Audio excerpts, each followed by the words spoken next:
Olá, meus irmãos, a paz do nosso Senhor e Salvador Jesus Cristo. Aqui quem vos fala é o Diácono Felipe Ferreira. Estamos aqui para mais uma aula dessa série de aulas que nós estamos disponibilizando aqui no nosso canal no YouTube. Eu tenho visto a receptividade de vocês têm apreciado o conteúdo deste canal, que visa apenas e somente promover o ensino das Escrituras por meio das lições da Escola Bíblica Dominical. E eu tenho colocado aqui aquelas que eu tenho dado em nossa congregação, aqui em Fortaleza, em Messejana, e quero abençoar você com esse subsídio para que você possa se utilizar dele, caso você queira, na sua sala enquanto professor ou para o seu próprio elevo, né? Eu tenho certeza que a palavra de Deus, ela tem nos tocado profundamente nesse tempo, porque ela é boa, porque ela é poderosa e porque ela é digna de toda aceitação. Queridos, nós vamos chegando ao final, né, desse trimestre, encerrando o semestre nessa lição fabulosa que é o Verbo se fez carne, Jesus sob o olhar do apóstolo do amor, e nós estamos chegando aqui no ponto ápice, né, dessa narrativa do apóstolo João a respeito, na verdade, do relato bíblico do seu evangelho. E o mais interessante, gente, é porque quando a gente fala sobre João, a gente vai ver que o evangelho de João é o único evangelho que menciona um fato muito importante no momento da crucificação, que é o sangue e a água que saíram do lado de Jesus no momento da crucificação, onde o soldado romano o fere, né, no seu lado, e desse ferimento sai sangue e água. Nenhum outro evangelho comenta isso, nenhum outro, nem Mateus, nem Marcos, nem Lucas, mas João comenta, não só comenta, como registra com riqueza de detalhes essa peculiaridade do momento da crucificação. E por que isso acontece, né? Por que isso é tão marcante? Isso é marcante, gente, porque João é o único evangelista que estava presente na crucificação. Ele estava lá. Foi o único discípulo que não abandonou Jesus naquele momento. Ele foi testemunho ocular ao lado de Maria. Ele acompanha a crucificação. Aos pés da cruz, ele assiste tudo e registra no seu evangelho. Então, ele descreve detalhes visuais e emocionais que só alguém muito próximo poderia notar, que só alguém que realmente estivesse no mesmo ambiente. Então, é fabuloso entender que João fala de uma perspectiva não só do que ele ouviu, mas, sobretudo, do que ele mesmo viu no momento da crucificação. E o simbolismo, né, dessa água e desse sangue que saem do lado de Jesus no momento em que ele é ferido pelo soldado romano, é que o sangue aponta, obviamente, para a redenção do sangue de Cristo que nos purifica de todo pecado, e a água aponta para a nova vida, né? Para a água da vida e que regenera o coração. Então, a lição de número 12 vai falar justamente sobre isso, vai cobrir do julgamento a ressurreição. O assunto, ele é longo, eu acredito que só do julgamento da ressurreição nós teremos aí mais 4 lições, tranquilamente, mas o comentarista enxergou a necessidade de fazer isso de forma condensada. Eu quero muito me ater aos detalhes deste estudo hoje com você, e eu tenho certeza que vai ser de muita valia e bastante precioso para o seu ensino. Bom, o texto áureo vai nos dizer: e quando Jesus tomou o vinagre, disse, está consumado. E inclinando a cabeça, entregou o Espírito. Esse entregar o Espírito, nós entendemos que Jesus padeceu, morreu na cruz do Calvário. A verdade prática nos diz, na cruz, Jesus triunfou sobre o pecado, na ressurreição conquistou a vitória sobre a morte. Ou seja, Jesus triunfa na cruz do Calvário, sobre o agrilhão do pecado, mas conquista a vitória sobre o maior dos inimigos, o último a ser derrotado, que é a morte. Ele conquista a vitória sobre a morte quando ele ressuscita. E aí a palavra-chave é ressurreição. Nós vamos falar do julgamento à ressurreição, e o plano de fundo aqui é a morte de Jesus. Tanto é que nós vamos sair do Calvário às 15h, né, de uma sexta-feira, quando ele entrega o Espírito e expira, e ali mesmo ele declara tetelestai, está consumado, e então padece na cruz, e vamos caminhar, né, dentro dessa jornada até o sepulcro vazio no domingo pela manhã, encontrado pelas mulheres. Então a gente vai falar de ressurreição. A morte está presente, mas o plano de fundo da nossa lição é justamente cobrir a ressurreição do Calvário até o túmulo vazio. E a gente pode perguntar, o que é ressurreição? Interessante é que essa pergunta parece óbvia, gente, mas não é não. Sabe por quê? Porque a palavra usada por João aqui é anástasis, que vem do grego antigo ana, que significa para cima de novo, e stasis, que significa pôr-se de pé, levantar. Ou seja, quando o apóstolo João escreve a respeito da ressurreição, ele está nos falando de uma ressurreição que é levantar-se de novo ou erguer-se da morte. Mas tem um detalhe importante: erguer-se da morte para nunca mais morrer. Ressurreição é sim voltar do mundo dos mortos, mas é principalmente o fato de viver para a eternidade. Por que isso é importante se dizer isso? Porque outras pessoas voltaram dos mortos, né? Mas ressurreição não é reanimação, como Lázaro, que voltou à vida, porém morreu depois. Nós entendemos, irmãos, que Lázaro morreu com certeza, ressuscitou, né? Foi reanimado com certeza, mas nós não podemos dar a ele o atributo da ressurreição. E por que não? Porque ressurreição é transformação divina para uma vida incorruptível. Então, Cristo morre, ressuscita para nunca mais morrer. Essa é a verdade da ressurreição, ou seja, a ressurreição é o coração da fé cristã. O apóstolo Paulo vai escrever aos Coríntios, 1 Coríntios 15, 17, se Cristo não ressuscitou, a nossa fé é inútil. E aí, quando eu falo de fé e quando eu falo de ressurreição, é importante eu fazer aqui uma pergunta, na verdade, duas perguntas à nossa turma hoje. Onde a sua fé está hoje? No acreditar na ressurreição ou no crer na ressurreição? Irmão Felipe, tem diferença? Tem muita diferença, porque pode ser que você creia na ressurreição, mas pode ser que você só acredita. E aí você pode pensar, poxa, mas eu nunca tinha pensado por esse ponto. Pois vamos olhar a fundo, vamos observar. Perceba, acreditar é, com toda certeza, aceitar que a ressurreição pode ser verdadeira. Você sabia que tem muita gente que acredita, mas não crê? Acredita no sentido de que, há esses relatos, pode ser que seja verdade, entende? Não desmente, porque tem uma ideia intelectual sobre Jesus ressuscitado. Tem uma ideia calcificada no intelecto. Concorda com a doutrina, mas não muda o coração. Porque a ressurreição não é algo só para me acreditar, é algo para me tomar como crença. Então pode ser que a pessoa acredite, mas isso não afeta as suas escolhas e atitudes, porque tem muita gente que acha que é possível viver o evangelho sem crer inteiramente na morte e na ressurreição de Jesus. Então é preciso crer, e crer é confiar plenamente que Jesus ressuscitou de verdade.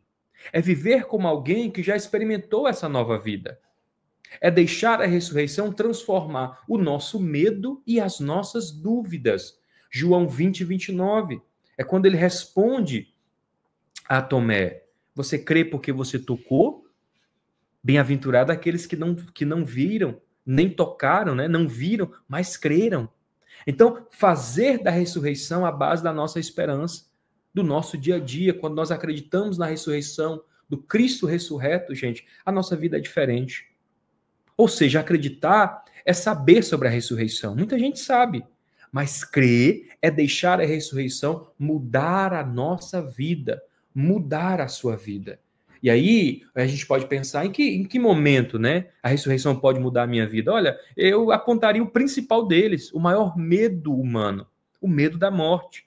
Eu trouxe aqui esse quadro de Salvador Dalí, né, A Persistência da Memória, uma obra surrealista, onde o autor tenta ilustrar a liquidez do tempo, como o tempo ele se esvai, né? Ele tem aí esses relógios que estão derretendo, algo como se o tempo fosse passando, e em algum momento nós vamos nos encontrar com a finitude, com o ponto final, com o último segundo.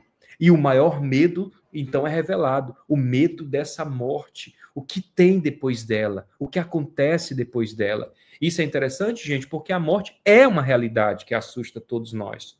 A Bíblia nos fala a respeito disso. E ela gera angústia, gera incerteza e muitas perguntas sem resposta.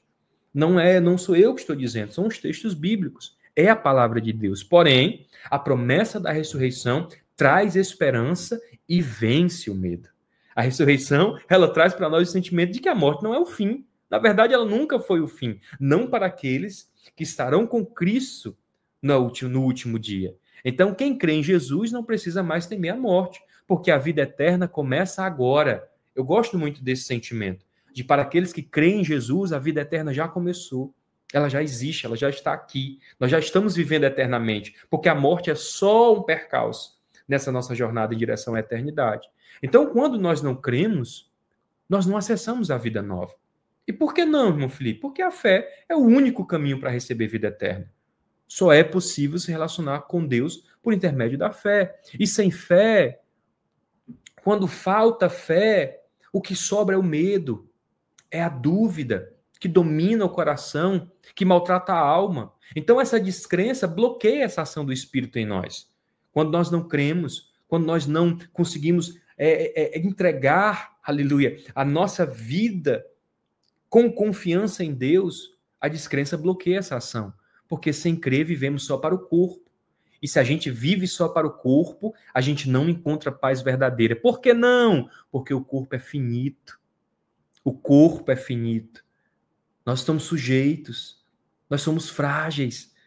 Entende? Então essa vida se torna muito pesada. Porque em si mesma ela parece que não faz sentido.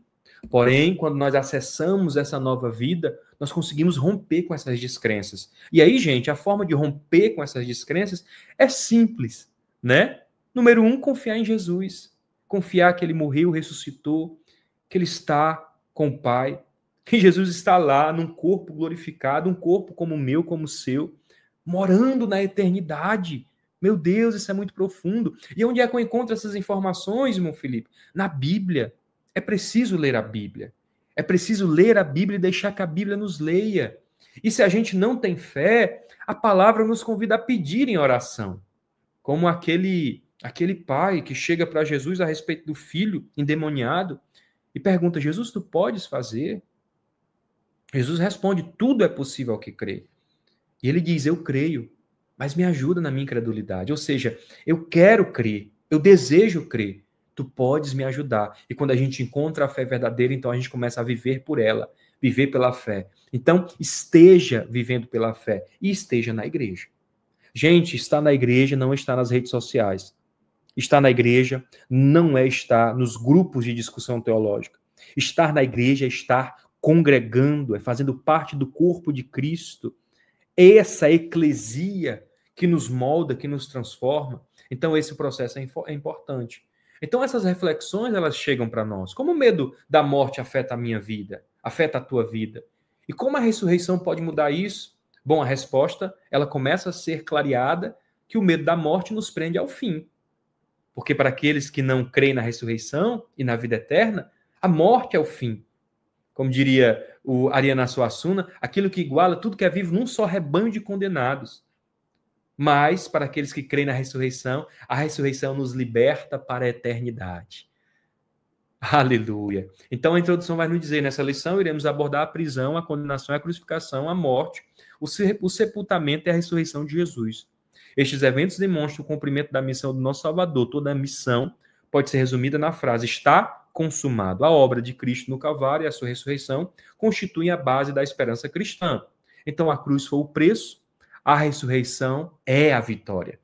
A cruz foi o meio, a ressurreição é o resultado. Então, está consumado, essa palavra, essa expressão, essa frase, não é sobre está consumado e ponto. Não, está consumado e se abre o começo da nossa salvação. Inicia-se a graça que nos alcançou. Então, nós vamos começar do começo, a prisão e a condenação de Jesus. Vamos começar com a prisão. No capítulo 17 e 18 deste evangelho, após ter proferido seu último discurso, aos discípulos e os ter preparado para a traição de Judas Iscariotes. Jesus atravessou o ribeiro de Cedron e fez uma paragem no jardim do Getsêmani. Esse jardim era conhecido como Monte das Oliveiras, devido à grande quantidade de oliveiras que ali existia. Naquela madrugada, o ambiente neste local parecia carregado de tristeza e angústia. Os soldados romanos e os membros da guarda do sumo sacerdote foram guiados por Judas, ele, o traidor, Iscariotes, até o lugar onde Jesus se encontrava com seus discípulos. Interessante, né? Judas conhecia o lugar. Judas os levou até lá porque ele já havia estado ali. Judas, tendo concordado a traição em troca de 30 moedas de prata, o traidor identificou Jesus com um beijo traiçoeiro, indicando aos soldados romanos quem ele era, levando a sua prisão e conduzindo-o até Anás, o sumo sacerdote, para ser interrogado. Em seguida, depois de ter sido agredido, o nosso Senhor foi levado perante o governador Pôncio Pilatos. Algumas coisas precisam ser ditas aqui. A primeira delas é que a prisão de Jesus no Getsemane não foi um acidente nem uma surpresa. Jesus sabia. Ele estava convicto, ele estava consciente. Ele sabia o que o aguardava e ainda assim foi ao encontro da dor com coragem e submissão ao Pai. Jesus não evitou a dor. Jesus sabia que a sua missão passava pela dor. E ele foi obediente até o fim. Então, o ambiente carregado do jardim reflete a intensidade do momento. O que é que havia lá? Ali, o Filho de Deus se entregou voluntariamente para cumprir a missão da cruz. A traição, como um beijo, mostra o contraste brutal entre o amor verdadeiro e a falsidade. Com um beijo, ele diz. Com um beijo. Isso é muito profundo, gente. Porque isso traz para nós um sentimento de que muitas das vezes nós estamos trocando o Senhor com esse beijo, né? Esse afago, que na verdade demonstra-se uma terrível falsidade. Então Judas conhecia Jesus de perto, mas nunca o conheceu de verdade. Já abordei isso em outras lições, há uma lição inteira sobre isso aqui. E mesmo diante da violência, Jesus não reage com ódio, mas com dignidade e firmeza. Ele não tenta fazer ali a sua defesa própria, por mais que ele pudesse, por mais que, como ele mesmo diz, se eu ordenasse, Pedro, né, legiões de anjos viriam.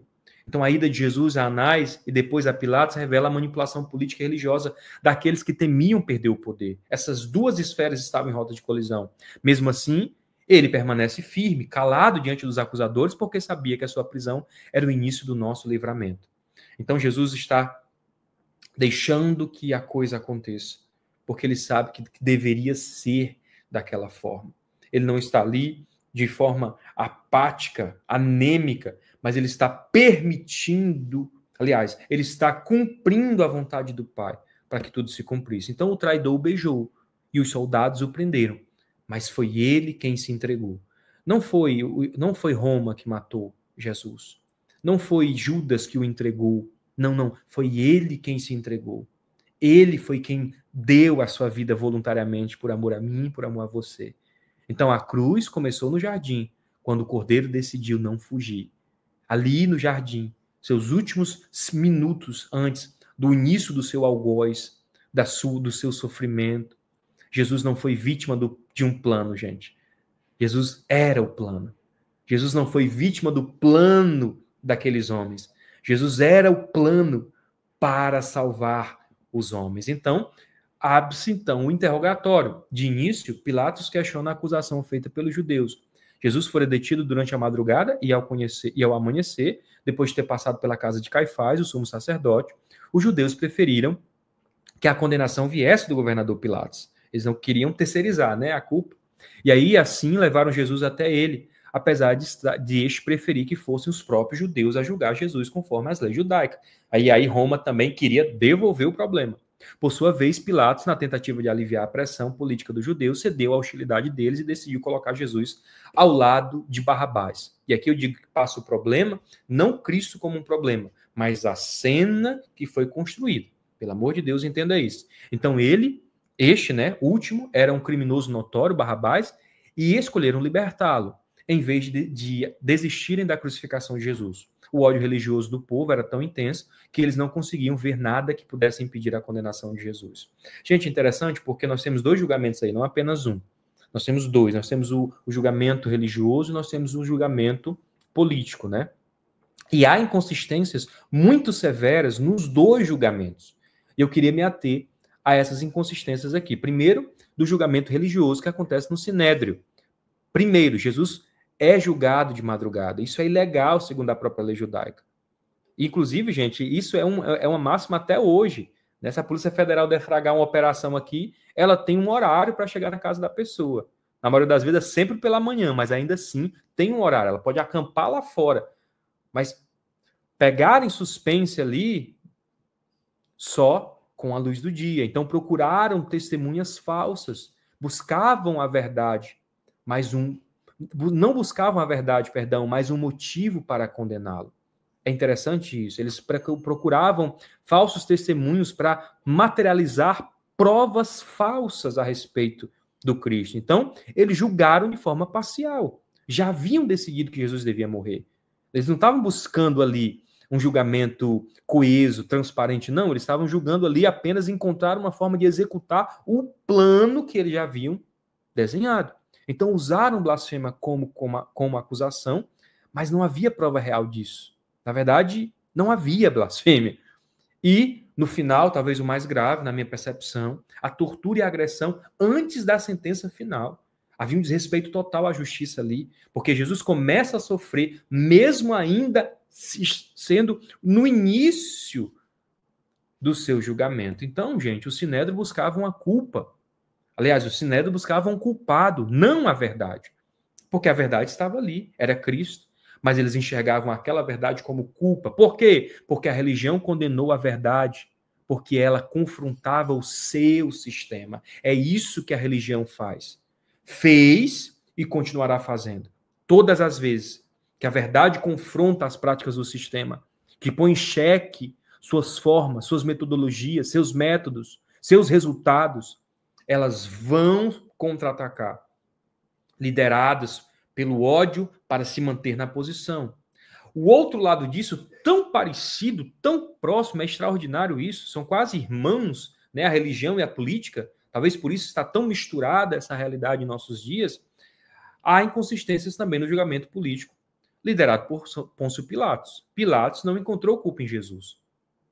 Ele claramente diz, não, isso são questões religiosas, não é uma questão de Estado. Eu não devo estar participando disso. Mas ainda assim cedeu à pressão. E por que cedeu à pressão? Porque queria uma paz, uma pseudo-paz com o sistema religioso. Vocês mantêm o status quo de vocês, eu mantenho o meu, e a gente fica todo mundo bem perante ao povo. Então tentou jogar a decisão para os judeus, lavando as mãos da própria responsabilidade. Muita gente acha aqui que Pilatos se safa, né? Olha, Pilatos se safou porque lavou as mãos. Não, gente. Pelo contrário, era uma grande encenação pública, porque ele faz isso publicamente na intenção de passar despercebido perante o povo. Então ele substituiu justiça por conveniência política. E por que ele faz isso? Porque temia a revolta do povo. E usa Barrabás como moeda de troca. Joga para a multidão a decisão, comparando um inocente com um criminoso notório. E aí a história de que a voz do povo é a voz de Deus nunca foi e nunca será. Então, ele faz o pior das inconsistências. Pilatos, então, ordena a crucificação de alguém que declarou ser primeiramente inocente. Uma total contradição. Então, a política sacrificou a verdade para manter a estabilidade. E ela sempre faz isso, gente. Ela sempre fará isso. O poder lavou as mãos da justiça, mas não da culpa. Então, veio a condenação. Pilatos mandou que Jesus fosse açoitado e, posteriormente, os soldados romanos, para humilhá-lo ainda mais, colocaram sobre a sua cabeça uma coroa de espinhos afiados, provocando-lhe ferimentos e fazendo o sangue escorrer pelo seu rosto. Essa era uma maneira de escarnecer a sua suposta realeza. O instrumento utilizado para os castigos era um chicote com tiras de couro afiadas, que tinham pedaços de osso ou pedras cortantes nas pontas. Meu Deus! Jesus foi ferido e teve a sua carne dilacerada pelos golpes. Nesse momento, nosso Senhor assumiu as nossas enfermidades e dores. Foi afligido e oprimido, foi castigado pelas nossas transgressões e iniquidades, cumprindo assim a profecia do profeta Isaías, né? Como nós bem conhecemos, Isaías 53. Então a profecia foi cumprida no silêncio do Cordeiro. Não há palavras em sua boca. Não há nada, apenas amor. Isaías já havia anunciado, pelas suas pisaduras fomos sarados. E aí tem algo poético e teológico aqui muito profundo. No açoite, Jesus carregou nossas dores. Na zombaria, suportou nossa vergonha. Na condenação injusta, revelou a justiça de Deus. Queridos, isso é muito profundo. Ele se calou diante dos açoites, mas em cada gota de sangue ele gritava: eu te amo, eu te amo, eu te amo. Isso é poético, mas isso é verdadeiro. Isso não nós não podemos dimensionar, gente, todo o sofrimento do nosso Cristo. Parece até que a gente sofreu bastante. Você não entende. Talvez nós nunca conseguiremos dimensionar o sofrimento que Jesus enfrentou. Nem o mais rico filme em detalhes conseguiria trazer para nós. a importância desse momento. Então ele não respondeu à violência com palavras, mas com redenção. O rei foi zombado com espinhos, para que fôssemos coroados com graça. Ele carrega os espinhos. Nós carregamos a coroa da graça. Queridos, isso é perfeito. E aí nós vamos para a crucificação, morte e sepultamento de Jesus. O caminho do Calvário. Após a tentativa de Pilatos evitar a crucificação e libertar Jesus, não conseguiu impedir o castigo mais severo. Finalmente, nos versículos 16, lê-se: então entregou-lhes para que fosse crucificado. Sob os açoites dos soldados, Jesus carregava a cruz até chegar ao Gólgota, lugar conhecido como lugar da caveira, devido à forma que o monte apresentava. Conta-se que a forma do monte lembrava um crânio, daí eles colocaram o nome, né, lugar da caveira. Em João 19:18, menciona-se que o Gólgota era um lugar público onde as pessoas podiam testemunhar o horrível drama ao qual os soldados romanos submetiam os condenados. Então, não era só uma morte dolorosa, mas era uma morte pública a fim de criar verdadeiro pânico e pavor nas pessoas. É como se elas olhassem assim, é daquele jeito ali que eles tratam os traidores do império, qualquer outra coisa nesse sentido. Então, era uma forma de oprimir com o exemplo, né? Com o péssimo, aliás, a imagem grotesca do crucificado, agonizando num madeiro durante um dia inteiro. Gente, era coisa terrível. Então, nos evangelhos sinóticos, Mateus, Marcos e Lucas, foram registrados detalhes sobre os eventos durante a crucificação do Senhor. Nós podemos ver e constar isso depois. Ao lado de Jesus, à esquerda e à sua direita, estavam 2 outros homens acusados como criminosos. Nós sabemos que há uma profecia a respeito disso, que ele foi colocado entre criminosos. Então, à sua esquerda e à sua direita estavam bandidos. E no meio, o nosso Senhor e Salvador Jesus Cristo.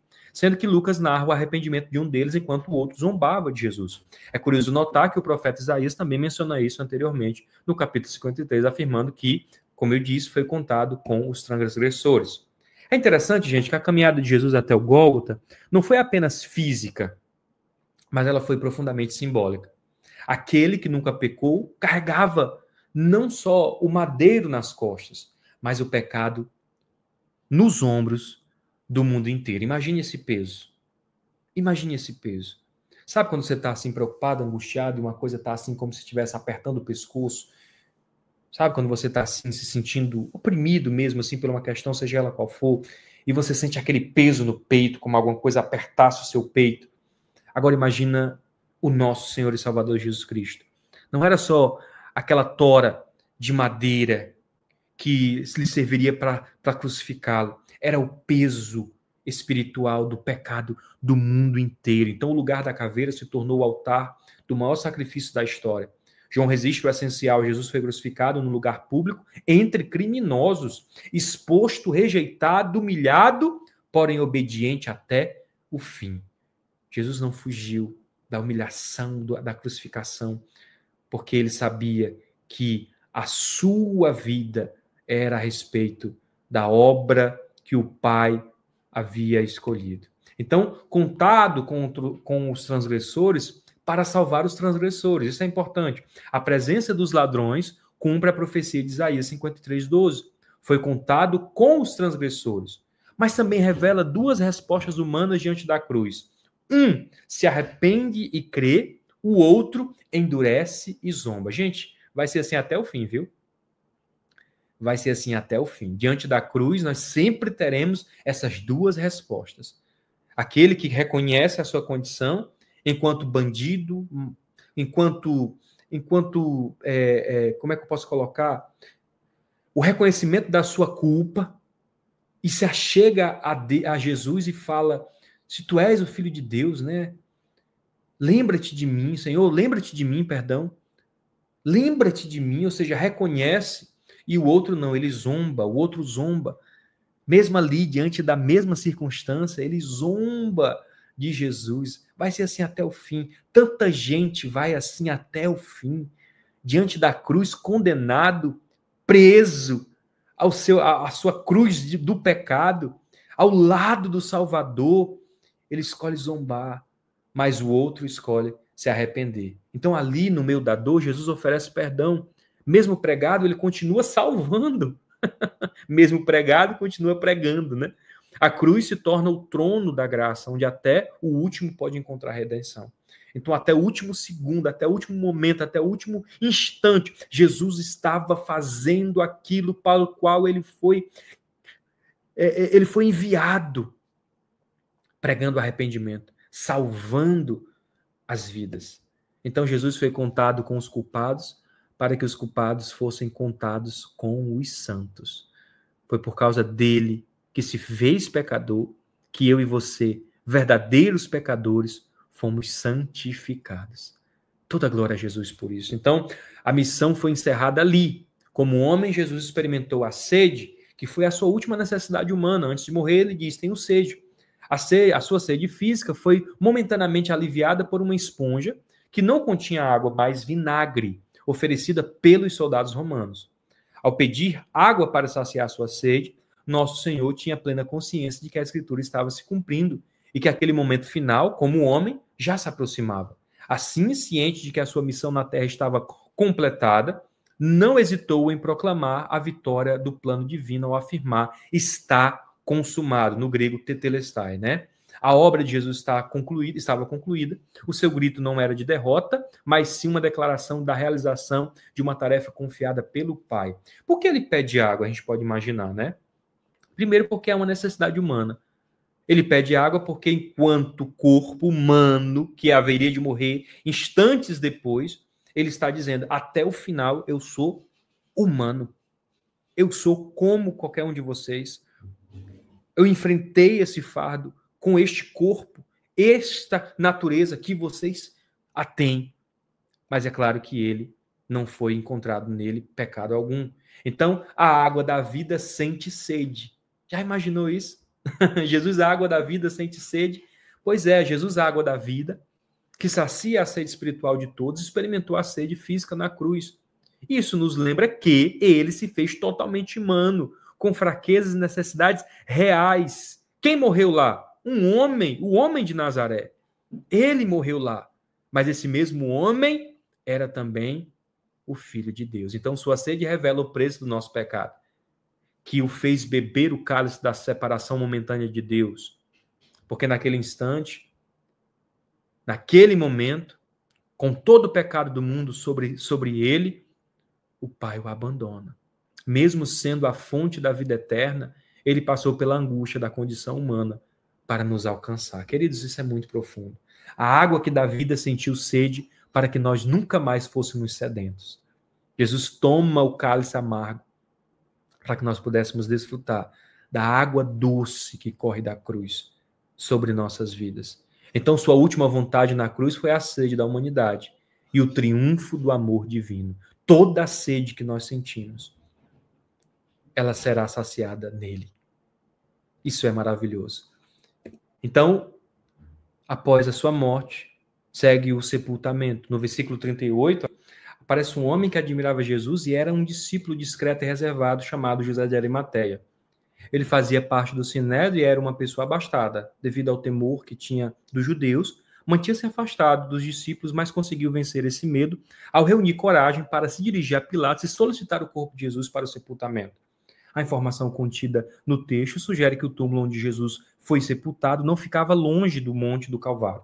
E realmente acredito que tenha sido assim. Então, José de Arimateia, um discípulo distante, um homem de posse, de posição, dentro, né, muito provavelmente do Sinédrio e da própria comunidade judaica, cede à pressão dos judeus, né, dos religiosos daquele instante, para que não fosse visto publicamente com Jesus. Mas ele rompe com esse medo a partir do instante que ele chega a Pilatos e pede o corpo de Jesus para que fosse sepultado.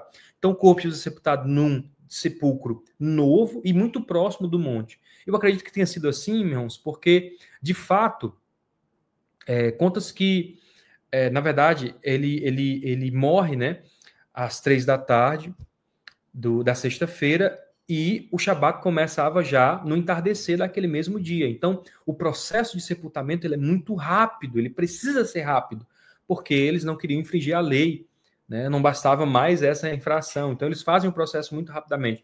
E a gente acredita que é assim, porque as mulheres vão, no domingo pela manhã, perfumar o corpo, um processo que faria antes do sepultamento, ou seja, elas têm consciência de que elas terminariam o processo depois, dado ao tempo curto que se tinha. Então, esse gesto, o gesto de José de Arimateia, traz para nós que a humanidade e respeito que ainda cercavam Jesus havia, mesmo, né, diante da morte. Então, a importância do cumprimento das profecias, Jesus seria sepultado num túmulo novo perto do Calvário, como Isaías proferiu. Então, a coragem de um discípulo que, mesmo em meio ao medo, escolheu honrar seu mestre. Então, é interessante porque o José de Arimateia traz para nós um sentimento muito, muito claro aqui. Coragem para honrar a Cristo mesmo em meio ao medo. Medo de diversas formas, de todas as maneiras. Medo da reputação, medo da própria vida, medo do que poderiam dizer ou falar, medo de que informações falsas poderiam se espalhar em torno dele, mas ainda assim ele compra e rompe com esse medo, na intenção de honrar Jesus nesse último momento. É como se ele dissesse, não sei, né? Mas ele fez por mim. Não é assim? Então é interessante a gente ver isso. E por fim, a ressurreição de Jesus, o túmulo vazio. Na manhã do primeiro dia da semana, domingo, ocorreu um terremoto na área do sepulcro e um anjo de Deus deslocou a pedra sentado sobre ela. Foi nesse instante que Jesus ressuscitou do lugar onde seu corpo se encontrava. O túmulo ficou vazio, servindo como uma evidência clara da ressurreição de Jesus dentre os mortos. Na ressurreição, no Evangelho de João, é relatado que após o sábado judaico, Maria Madalena dirigiu-se ao sepulcro, acompanhada por Maria, mãe de Tiago, e Salomé, com a intenção, veja só, de ungir o corpo de Jesus. Ou seja, algo que não foi feito por conta, talvez, da pressa de se obedecer ao Shabat. Então, ao chegarem lá, a pedra já havia sido retirada. E ao entrarem no sepulcro, escavado na rocha, não encontraram o corpo de Jesus. O túmulo estava vazio. Então, o túmulo vazio confirma a realidade da ressurreição, que é a base central da fé cristã. Ele desafia a lógica humana, mostrando que Deus atua onde a ciência e a razão se calam. Há duas coisas irreconciliáveis aqui. Um homem morto, com certeza, e esse mesmo homem vive outra vez. Então, as mulheres são as primeiras testemunhas, mostrando que Deus usa os humildes e fiéis para revelar suas maiores verdades. O Dr. Rodrigo Silva vai nos dizer, em uma das suas entrevistas, acho que ao Jô Soares, de que só o fato das primeiras pessoas a levar a notícia da ressurreição de Jesus serem mulheres é algo que pode se acreditar que essa história é verídica, uma vez que o testemunho das mulheres não era válido. Mas Jesus entra aqui para honrar as mulheres, estas que mantinham seu ministério. O texto bíblico nos diz isso. Então Jesus resgata, irmãos, a dignidade do testemunho das mulheres, dando a ela a maior de todas as notícias. Jesus está vivo. Então a ressurreição começa onde a esperança parecia ter terminado. O túmulo vazio é a maior prova do amor de Deus para dar vida. E aí, obviamente, que aqui é uma alegoria, nós temos essa imagem do Jardim do Túmulo em Jerusalém, é uma imagem real, está escrito mesmo, "The He not here for his reason", não sei se eu falei certo, mas ele não está aqui porque já ressuscitou, como havia dito a parte final do verso, mas é simbólico, porque nós podemos visitar o túmulo de Jesus, que a tradição aponta, obviamente. Nós não podemos declarar com fidelidade, mas ele não vai estar lá. Teremos o túmulo escavado, teremos com toda certeza o ambiente verídico dos fatos, mas não teremos o corpo. Por que não? Porque ele ressuscitou para nunca mais morrer. A ressurreição, ela pode ser resumida em uma frase: ele não está aqui. Ele não está aqui no túmulo, mas ele está aqui no meu e no teu coração, porque ele habita em nós. Então, a vitória da vida sobre a morte é a ressurreição de Jesus. A ressurreição como base da fé cristã, em sua abordagem sobre a importância da ressurreição, o apóstolo Paulo dirigiu-se aos Coríntios afirmando que Cristo ressuscitou dos mortos. Ele afirma, é contundente, porque é verdade de fato. E que se essa afirmação não fosse verdadeira, a nossa fé e a nossa mensagem seriam inúteis. Existem pelo menos duas razões para crermos na ressurreição do Senhor, aqui já em cima do contexto do apóstolo Paulo. A primeira baseia-se nas palavras de Jesus, que afirma ser necessário que ele ressuscitasse dentre os mortos. Há uma necessidade, era necessário. E a segunda razão é o fato de Pedro e João terem verificado que Jesus já não estava no sepulcro, quando souberam do túmulo vazio. No entanto, quando Maria Madalena olhou novamente para dentro do túmulo, viu 2 anjos de Deus que lhe asseguravam que Jesus estava vivo. Ela não conseguiu imaginar que seria a primeira pessoa a contemplar Jesus de forma gloriosa. É muito impactante esse texto mesmo. É importante até ler depois, ler, porque é muito, muito impactante. Ele o instruiu para comunicar aos discípulos que ele estava vivo e que brevemente teria a oportunidade de vê-lo novamente, porque Jesus ressuscita ao 3º dia e permanece com os seus discípulos num período de 40 dias, sendo visto por centenas e centenas de pessoas. Então, Cristo, né, nas palavras do apóstolo Paulo, se Cristo não ressuscitou, a fé é inútil, sem poder, sem esperança, porque Jesus falara algo que ele não cumprira. Se Cristo não ressuscitou, a mensagem é vazia, porque, de novo, não encontraríamos verdade no ministério de Cristo, apenas palavras. Apenas palavras, ou seja, apenas uma narrativa. Jesus seria só mais um mártir, não o Salvador. Ele estaria no mesmo lugar que tantos outros que morreram por causa, seja ela quais for. Mas Jesus não, Jesus morreu e ressuscitou. Então o pecado não teria sido vencido e a morte continuaria sendo o fim. Mas ele vence a morte e ele traz para nós a certeza de que Cristo ressurreto quebra a incredulidade. Apesar do receio e da incredulidade de alguns dos discípulos, mesmo após ouvir o testemunho de Pedro e João, em especial de Maria Madalena, que viu Jesus e falou com ele pessoalmente, Jesus aparece entre os discípulos no primeiro dia da semana, ou seja, no domingo. Ele surgiu no meio deles e disse: Pai seja convosco. Proposital demais essa fala, né? Em outras ocasiões, Nosso Senhor também se manifestou aos discípulos antes da sua ascensão ao céu. A Pedro e alguns outros que o seguiam, Jesus revelou-se novamente e realizou o milagre da pesca abundante. Ou seja, Jesus estava vivo e como estava, viu? Porque continuou fazendo milagre. Uma prova do poder de Cristo ressuscitado. Seria impossível permanecer incrédulo depois de testemunhar o que Cristo venceu a morte. Então, mesmo com medo, portas trancadas e o coração abalado, Jesus apareceu no meio dos discípulos e declarou: Pai sejam convosco. Eu digo a você, se tem alguém ou apenas uma pessoa poderia trazer essa palavra de consolo, seria o próprio Deus, o próprio Cristo, que entra com as portas fechadas e no meio deles diz: Pai seja convosco. Então ele não apenas falou, ele mostrou suas mãos, mostrou o seu lado, mostrou o que estava de fato vivo. Então a presença do Cristo ressuscitado transforma a dúvida em convicção, medo em missão. A partir daquele instante, todo medo que dominava o coração daqueles homens diz: não, nós não podemos temer, meus irmãos, porque ele está vivo. Nossa obrigação é também abraçar essa missão. E como diz os relatos das epístolas de Paulo, colocar o mundo de cabeça para baixo.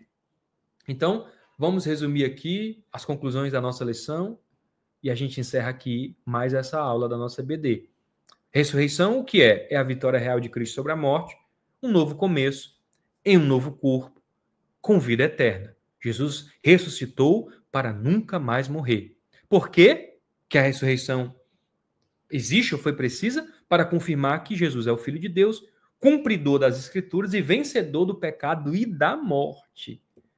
E para quê que a ressurreição se faz necessária? Para garantir nossa justificação, nos dá esperança viva e abrir o caminho para a vida eterna. E o ser humano, qual é a missão dele? É convidado a crer, ser transformado, viver com propósito e esperar a sua própria ressurreição em Cristo. Vamos para a conclusão, encerrar nossa lição. A ressurreição do nosso Senhor Jesus Cristo é o evento mais significativo do Novo Testamento, acho que do mundo, né? De tudo. Este acontecimento concretiza a nossa esperança na ressurreição do corpo, tal como está expresso no Credo Apostólico, um importante documento da tradição cristã. Creio na ressurreição da carne. Assim, à luz deste fato, somos encorajados a manter a nossa fé, pois depositamos a nossa esperança naquele que triunfou sobre a morte de forma definitiva.